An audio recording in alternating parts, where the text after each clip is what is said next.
All right. Good afternoon, everybody.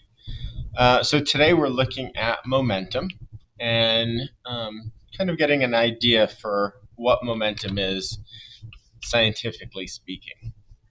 Now, you should be working on that warm up, and hopefully, you guys have a bit of an idea about sort of what momentum is and the way that we use momentum in sort of everyday language. But today we're going to go into specifically how we can go ahead and use it in the scientific sense. All right. So you guys should have the worksheet with you. And again, you guys are going to be drawing or filling out the worksheet as we go through these. So first off, we've got a bit of a definition here for momentum. And it's a quality of a moving body measured as a product of its mass and velocity. Now, that just means that in order to find momentum, we multiply the mass and the velocity together. So an example is, of course, a 5 kilogram shot put flying at 2 meters per second. We'll have a momentum when we multiply those two things together of 10 kilogram meter per second. And the units are a little bit ugly, but again, it's just the two things that you're multiplying together. Kilograms times meters per second. All right. The next thing that we're looking at here is the conservation of momentum. And so, law of conservation of momentum states that in an isolated system, all right, sorry about that. The law of conservation of momentum states that in an isolated system, the total momentum of two or more bodies acting upon each other remains constant unless an external force is applied. Therefore, momentum can neither be created nor destroyed. So very similar to the other conservation laws that we've learned, like conservation of energy, momentum is conserved. The momentum before is going to equal the momentum after. And this is really important for collisions because a lot of time we will transfer momentum from one object to another. There's a picture example there. Again, the cue ball is rolling with a velocity and strikes the 8-ball, and then it's the 8-ball that is moving after the collision. The total momentum before is going to equal the total momentum afterwards. All right, now we're going to get into that worksheet that you guys are working on. Now, the very first spot on that worksheet, the first column, is the soccer ball hitting his head. And so we want to draw the system both before and after. And so again, we're watching the video, we're seeing kind of what's happening before and then after the collision.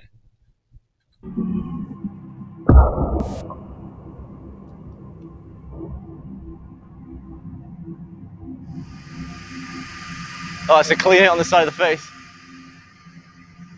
Oh, the shockwaves. Oh, your nose bone moved under your nose. Oh. My eyes are like, what's happening here? Oh, now the shockwave, your mouth like hung behind. Oh, man.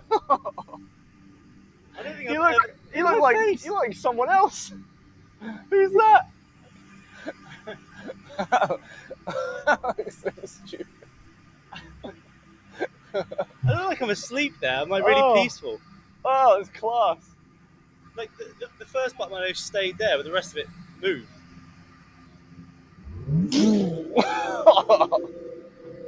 Crazy. Oh, it's class. All right, so again, we're trying to draw the before and afterwards. And if you saw what was going on at the beginning, the ball was moving. And then at the end, the ball basically just like stays in place, right? The ball has transferred all of its momentum to his face. And so it's really just his face that's moving, and the ball is stationary after that collision. So again, just drawing that somehow, not judging you based on your artistic abilities.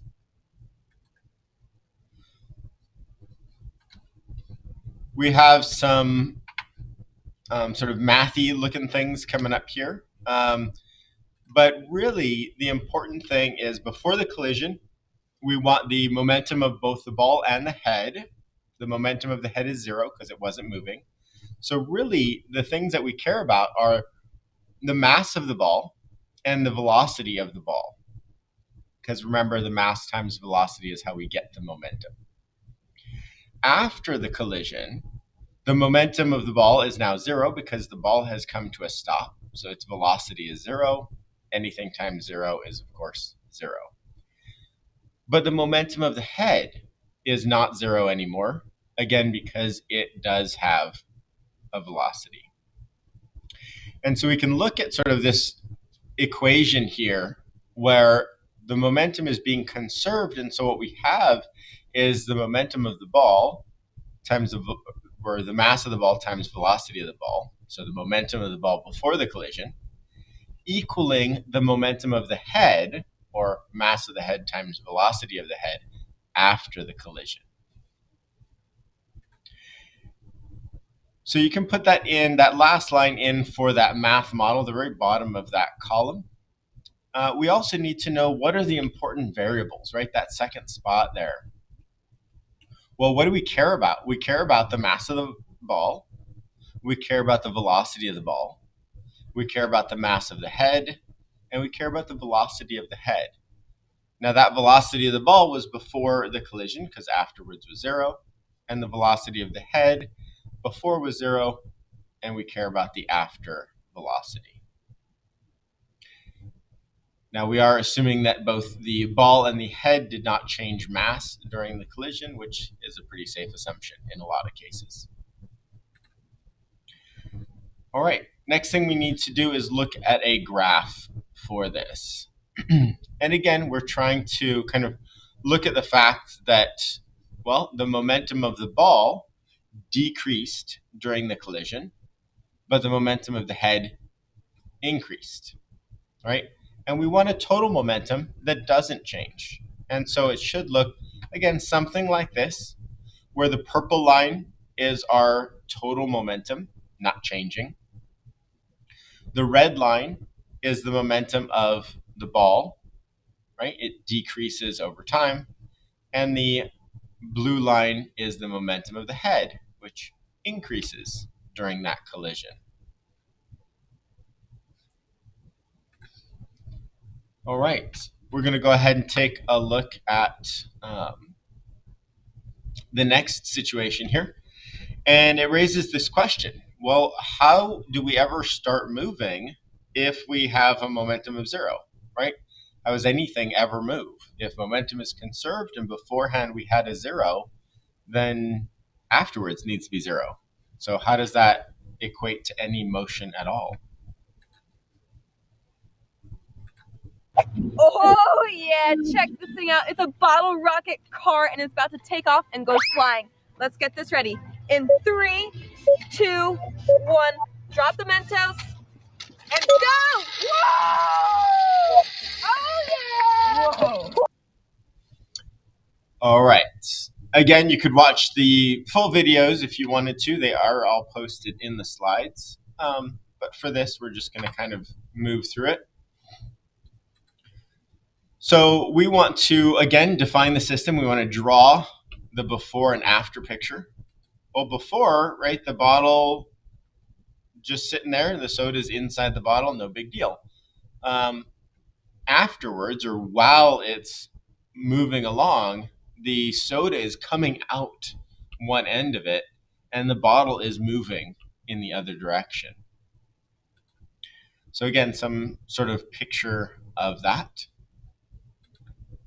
Now, we might also be able to think about what are the things that we're going to care about, right? Well, we care about the mass of the soda that's being ejected. We care about the speed that that soda is being ejected.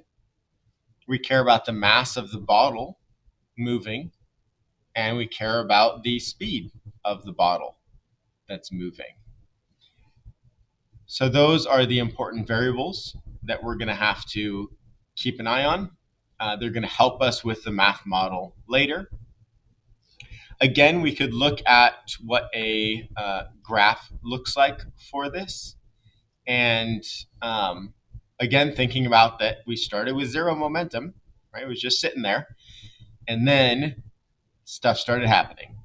And so we can think about what that means, but we'll kind of look at the math model here first, and then we'll come back to that part. So beforehand, zero, right? The momentum was zero. The momentum of the Coke was zero. The momentum of the bottle was zero. Nothing was moving. After the collision, and really this time it's a separation, the Coke is moving in one direction and the bottle is moving in a different direction. So the momentum is still conserved, and of course the total momentum is still zero, which means that the velocities, the directions of the objects are opposite each other. So the Coke is going one way and the bottle is therefore going the other direction. And that's how momentum is still conserved, and that's how momentum is still zero.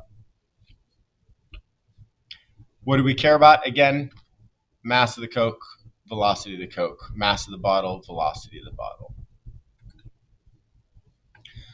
Our graph will look something like this. Again, our total momentum is that purple line right down the middle, right? Zero. We don't have any total momentum. But the momentum of the bottle is positive, going one direction, and the momentum of the soda is negative, going the other direction. Again, those two things cancel out to be zero. All right, next one, we've got a train pulling into the station. So kind of the wrap up there is just basically that in order for something to move, right, something else needs to move as well. So if you want to go forward, something else needs to go backwards. All right.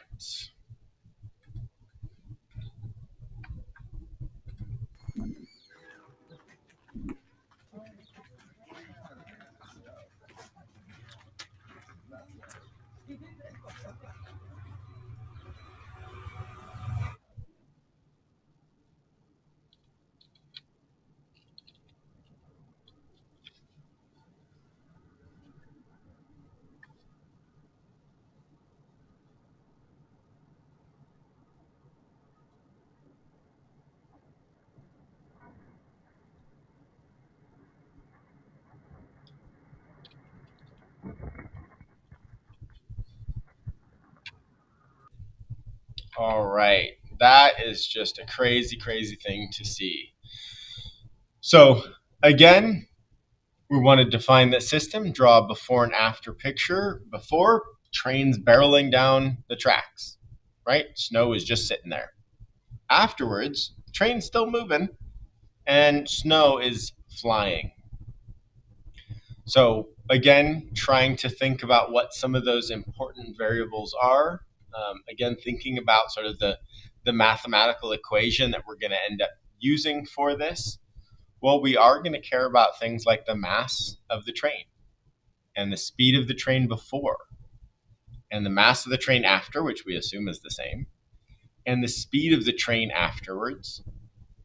And we care about the mass of the snow that's being flung and the speed that that snow is being flung. So those are all the things that we care about, lots of different things. And some things before and after are going to be different, right? Like the train before and after. Neither one is going to be zero, but they are going to be different from each other. Again, we can kind of look through this math model and kind of see what's going on. Before the collision, momentum of train plus momentum of snow. Again, momentum of snow before is zero. It was just sitting there. After the collision, right, both things are still moving. So we still have the momentum of the train. We still have the momentum of snow, right? We've got both these things.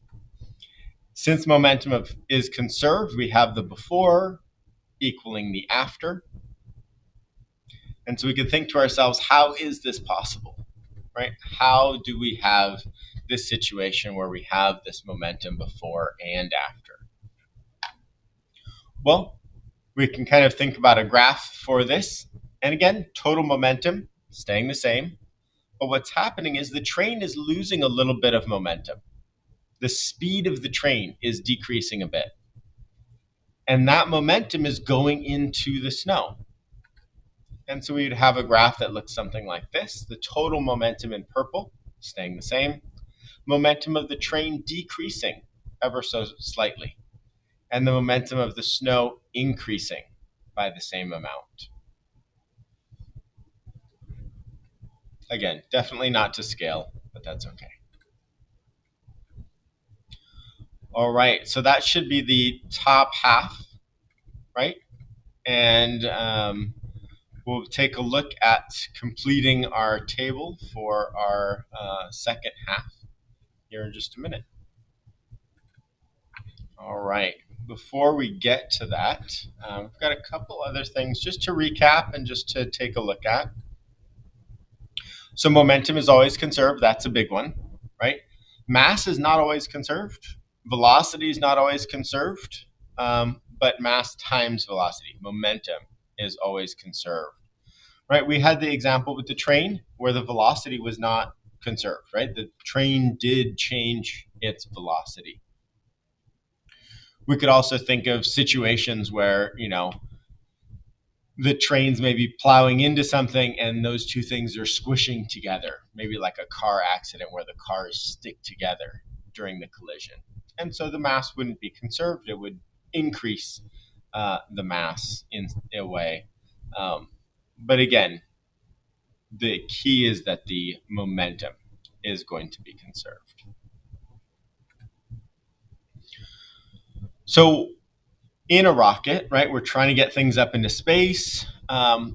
Oftentimes we choose a fuel, a propellant for rockets as really, really hot, fast gas. And we can try and think, why does this make sense to us? And again, a lot of it has to do with the fact that in rockets, we need to be really cautious about how much things weigh, right? Because you're lifting all of this with you. You're having to take the propellant with you. And if that rocket is spewing out gas from one end, right, that momentum of the gas is going to cause the momentum of the rocket to go in the opposite direction. And so that momentum could come from the velocity of the gas, or it could come from the mass of the gas. If it comes from the mass, right, that rocket could be like throwing out bowling balls out the back of it. The problem with that is that bowling balls are very heavy, and that means that the rocket would have to have a lot more weight on it in order to use something like that for fuel. If instead it gets most of its momentum from the velocity part of momentum, it means that the particles themselves can be really light. They just have to be thrown out very, very fast. More like using like a machine gun instead of throwing bowling balls, right? The bullets are much smaller, much lighter, but traveling much faster. But again, could be the same momentum, but a lot lighter for a fuel source.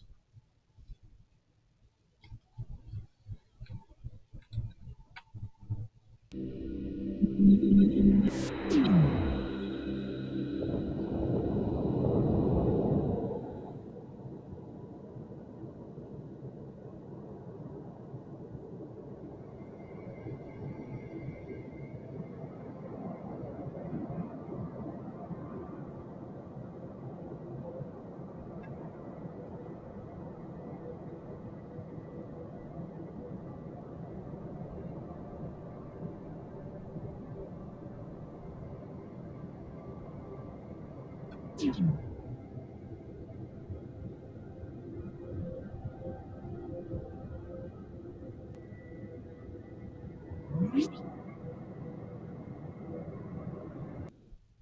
right, so again, what we see, that rocket is shooting out those hot gases, right? Because they're moving so fast, right? They're causing the rocket to move upwards, right? Again, conservation of momentum. One thing going one direction means the other thing has to go the other direction.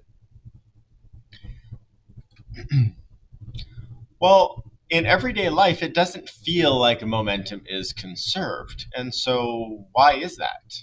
A couple of different reasons.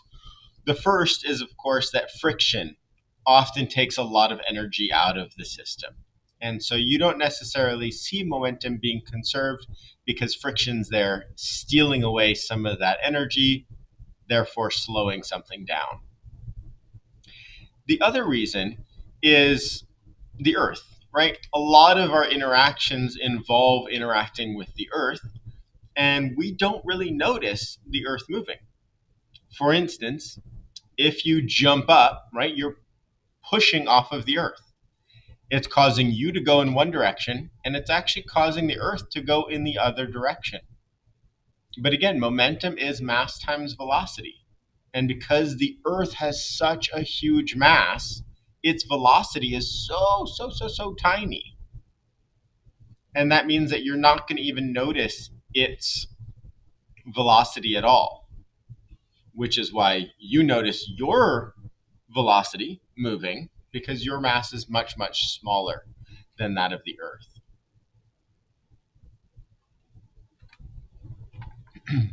All right. So looking at the page 2 stuff here, again, we want to fill out the table. We want to look at the equation. And again, remember the equation is momentum is mass times velocity. And we can rearrange the equation if need to. We don't always need to. In this case, we do want to get mass by itself. So we undo what's happening, right? Right now, mass is being multiplied by velocity. So if we divide by velocity, we can get mass by itself. So all we need to do is take the momentum, divide it by the velocity, and we will get the mass. So first off, we'll start with our equation. And of course, our equation is just what we said, momentum divided by velocity. And then, if we already know that the momentum is 20, we can fill that into the equation. And that means that we really have an equation that says mass equals 20 divided by velocity. And then we can also fill in the table. We know velocity of 1, plug in 1 for velocity. And what do we get? Plug in 2 for velocity. And what do we get? So again, we can start filling those things in. We try to keep numbers that usually make it relatively easy to do those calculations. Doesn't always work out that way, but for the most part, that's what we try to do.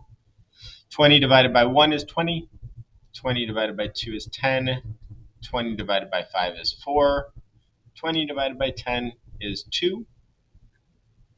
And then, of course, we can just do a rough sketch, rough plot of this, or better yet, we can try to figure out what the pattern is based on the relationships here. When my velocity doubles, what happens to my mass? It gets cut in half. Well, what does that mean in terms of the patterns? What pattern is it that the x doubles, that the y gets cut in half? And of course, it's our inversely proportional relationship. So we can just draw a quick little rough sketch of that. Again, you don't need to plot the points exactly or anything like that. Don't forget to indicate which pattern it is. Continue that on for the other 2 columns. Again, sometimes you'll need to rearrange the equations, sometimes you won't.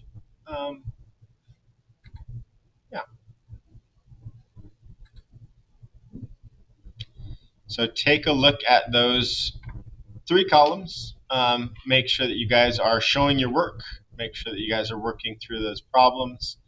And make sure that you guys are indicating which pattern it is. Just by circling it is totally fine at the end. All right. And now it's your turn to work on those second page problems. Have a good day.